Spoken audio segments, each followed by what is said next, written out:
ఎవరు లేని ప్రదేశాలలో ఎవరు అర్ధరాత్రి పూట అపరాత్రి అప్పుడు అందరూ పడుకున్నాక ఎవరు లేని టైంలో తక్కువ జనాభా ఉన్న ప్రదేశాల్లో ఉన్న గుడులు లో అదే పనిగా వెళ్ళి ఇంటెన్షనలీ పగలగొట్టింది సోషల్ మీడియాలో మళ్ళీ అప్లోడ్ చేయడం, దాన్ని మళ్ళీ అన్ఫార్చునేట్లీ రాజకీయ దురుద్దేశంతో వెస్టెడ్ ఇంట్రెస్ట్తో ఉన్న మీడియా, ఈనాడు కానీ ఆంధ్రజ్యోతి కానీ TV5 కానీ ఇటువంటి వాళ్ళు అదే పనిగా దాన్ని పబ్లిసైజ్ చేయడం. అసలు ఎవరైనా కూడా ఏదైనా ఇట్లాంటివి జరిగితే ఖండించాలి, మత సామరస్యం పెంచే విధంగా మాట్లాడాలి. కానీ మా ప్రభుత్వం అధికారంలోకి రాకమునుపు ఇస్తా ఉన్న చాలని పెన్షన్ నుంచి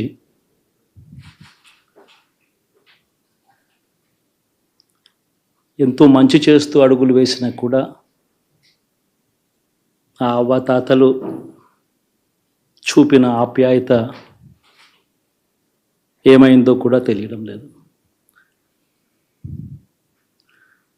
దాదాపుగా 1,05,00,000 మందికి పొదుపు సంఘాల అక్క చెల్లెమ్మలకు మంచి జరిగిస్తూ వారి కష్టాలనే మా కష్టాలుగా భావిస్తూ ఇచ్చిన ఏ మాట తప్పకుండా అన్ని రకాలుగా వాళ్ళకు అండగా ఉంటూ ఆసరాతో తోడుగా ఉన్నాం, సున్నా వడ్డీతో సైతం అండగా ఉన్నాం, చేయూత సైతం తోడుగా ఉంటూ నిలిచాం. మరి ఆ 1,05,00,000 మంది అక్క చెల్లెమ్మల ప్రేమాభిమానాలు ఏమయ్యాయో తెలియవు. 26 లక్షల మంది చేయూతను అందుకుంటున్న అక్క చెల్లెమ్మలు వారి ఆప్యాయత ఏమైందో తెలీదు.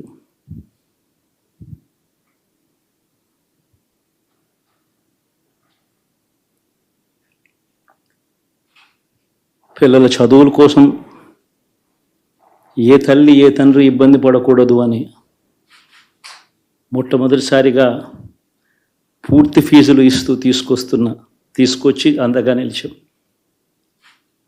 చదువుల్లో ఎప్పుడూ చూడని మార్పులు తీసుకొచ్చాం. దాదాపుగా 12 లక్షలు మందికి సంవత్సరానికి మంచి జరిగిస్తూ ఆ పిల్లలు ఆ తల్లుల అభిమానం ఏమైందో కూడా తెలియదు.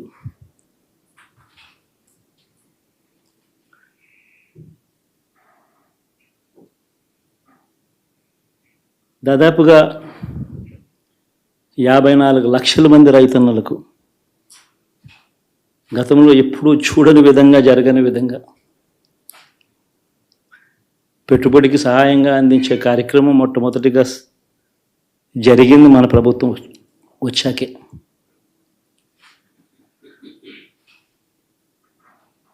మరి అంతగా రైతన్నలకు తోడుగా ఉంటూ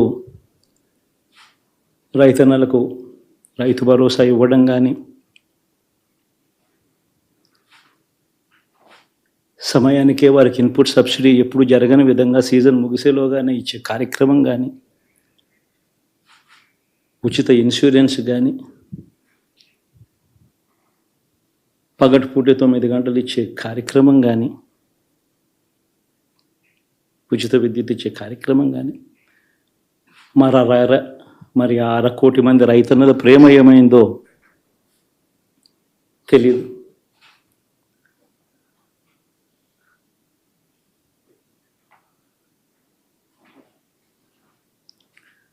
మరి ఇన్ని కోట్ల మందికి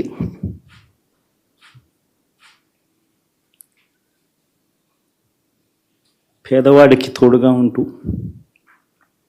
ఆటో డ్రైవర్లు నడుపుకుంటా ఉన్నవాళ్ళు ఆటోలు తోలుకుంటూ టాక్సీలు తోలుకుంటూ ఇబ్బంది పడకూడదని వారికి అండగా ఉంటూ ఓ వాహనమిత్ర, నేతన్నలకు అండగా ఉంటూ ఓ నేతన్న నేస్తం, మత్స్యకారులకు తోడుగా ఉంటూ మత్స్యకార భరోసా, ఫుట్పాత్ మీద చిన్న చిన్న ఇడ్లీ షాపులు పెట్టుకొని నడుపుకుంటూ, చిన్న చిన్న బంకులు పెట్టుకొని నడుపుకుంటూ చిన్న చిన్న వ్యాపారాలు చేసుకుంటా ఉన్న వీళ్లకు, నా అక్క చెల్లెమ్మలకు, నా అన్నదమ్ములకు మంచి జరగాలని ఆరాటపడుతూ వాళ్ళకు ఒక తోడు, నా రజకులకు, నా నాయి బ్రాహ్మణులకు, నా టైలర్లకు అని అండగా ఉంటూ వారికి ఒక చేదోడు. మరి ఇన్ని లక్షల మందికి ఇంత మంచి చేసి, ఇన్ని కోట్ల మందికి, లక్షలు కూడా కాదు, కోట్ల మందికి మంచి జరిగించి, ఎప్పుడు జరగని విధంగా మేనిఫెస్టో అంటే ఒక చెత్తబుట్టలో పడేసే డాక్యుమెంట్ కాదు. ఒక మేనిఫెస్టో అంటే ఒక బైబిల్ అని, ఒక ఖురాన్ అని, ఒక భగవద్గీత అని మొట్టమొదటి రోజు నుంచి కూడా భావిస్తూ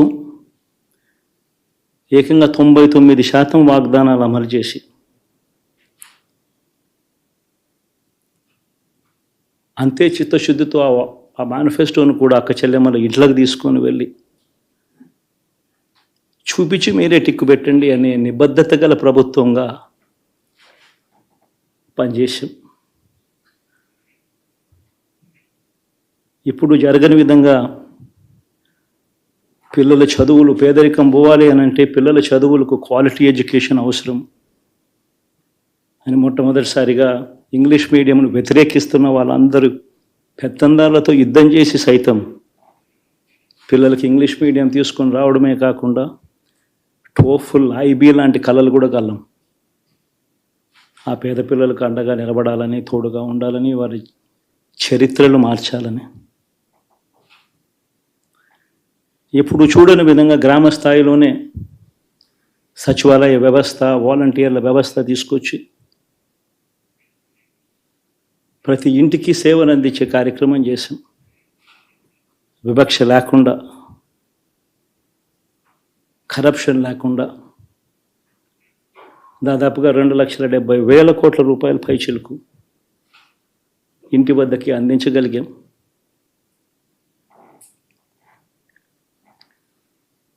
ఇప్పుడు చూడని మార్పులు తీసుకురావడమే కాకుండా ఒక చదువుల రంగం అయితేనేమి, ఒక విద్యారంగం, ఒక వ్యవసాయ రంగం అయితేనేమి, ఒక వైద్య రంగం అయితేనేమి, ఏ పేదవాడు ఎప్పుడూ ఇబ్బంది పడకూడదు అని ఎప్పుడు ఊహించని విధంగా మార్పులు తీసుకొస్తూ పేదవాడికి అండగా నిలబడగలిగాం. విమెన్ ఎంపవర్మెంట్ అంటే ఇది, మహిళా సాధికారత ఇది అంటే ఇది అని ప్రపంచానికి చాటి చెప్పగలిగాం. సోషల్ జస్టిస్ అంటే, సామాజిక న్యాయం అంటే ఇది అని ప్రపంచానికి చూపించగలిగాం. మరి ఇన్ని గొప్ప మార్పులు చేసిన తర్వాత, ఇన్ని కోట్ల మందికి మంచి జరిగిన తర్వాత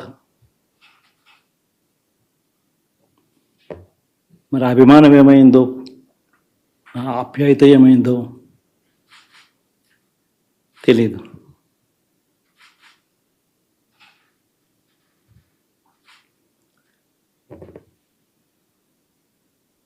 ఎవరో మోసం చేశారో, ఎవరో అన్యాయం చేశారు అని చెప్పి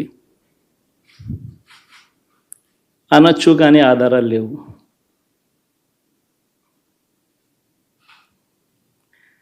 ఏం జరిగిందో దేవుడికి తెలుసు. పెద్ద నేనైతే చేయగలిగింది ఏమీ లేదు. ప్రజల తీర్పు తీసుకుంటాం, కానీ మంచి చేయడానికి మాత్రం ప్రజలకు తోడుగా ఖచ్చితంగా ఉంటాం. వాయిస్ ఆఫ్ ది వాయిస్లెస్ కింద ఈ పార్టీ తాను చేయాల్సిన పని తప్పకుండా చేస్తుంది. పేదవాడికి అండగా ఉండే కార్యక్రమంలో ఎప్పుడూ కూడా పేదవాడికి తోడుగా ఉంటూ గలం విప్పుతుంది, పేదవాడికి అండగా నిలుస్తుంది. పెద్ద పెద్ద వాళ్ళ కూటమి ఇది, ఢిల్లీలో సైతం శాసించే పరిస్థితుల్లో ఉన్న కూటమి ఇది. మా కూటమిలో ఉన్న బీజేపీకి, ఆ కూటమిలో ఉన్న చంద్రబాబు గారికి, ఆ కూటమిలో ఉన్న పవన్ కళ్యాణ్ గారికి, అందరికీ కూడా వాళ్ళ గొప్ప విజయానికి అభినందనలు.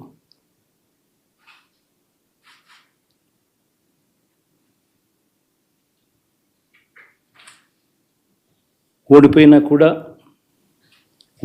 కూడా నా ప్రతి కష్టంలో కూడా తోడుగా అండగా నిలబడిన నా ప్రతి నాయకుడికి, ప్రతి కార్యకర్తకు, ప్రతి వాలంటీర్కు, ప్రతి ఇంట్లో నుంచి వచ్చిన ప్రతి స్టార్ క్యాంపెయినర్గా నాకు తోడుగా నిలబడిన నా అక్క చెల్లెమ్మలకు, అన్నదమ్ములకు, మీ అందరికీ మనస్ఫూర్తిగా మీ అందరికీ కూడా కృతజ్ఞతలు తెలియజేస్తా ఉన్నాను. ఏం జరిగిందో తెలియదు కానీ ఏమి చేసినా, ఎంత చేసినా ఇంకా 40% ఓటు బ్యాంకు మాత్రం తగ్గించలేకపోయారు. ఖచ్చితంగా మళ్ళీ ఇక్కడి నుంచి లేస్తాం.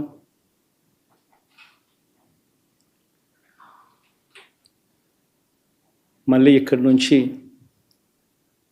గుండె ధైర్యంతో నిలబడి మళ్ళీ లేస్తాం.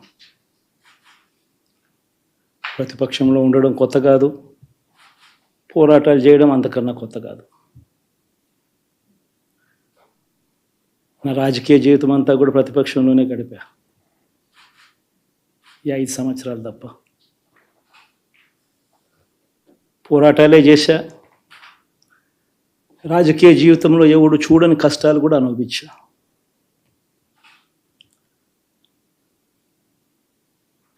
ఇప్పుడు అంతకన్నా కష్టాలు ఏదైనా పెట్టినా కూడా సిద్ధంగా ఉన్నాం, సిద్ధంగా ఎదుర్కొంటాం. ఆల్ ది వెరీ బెస్ట్ గవర్నమెంట్లోకి వచ్చిన వాళ్ళకు. Thank you.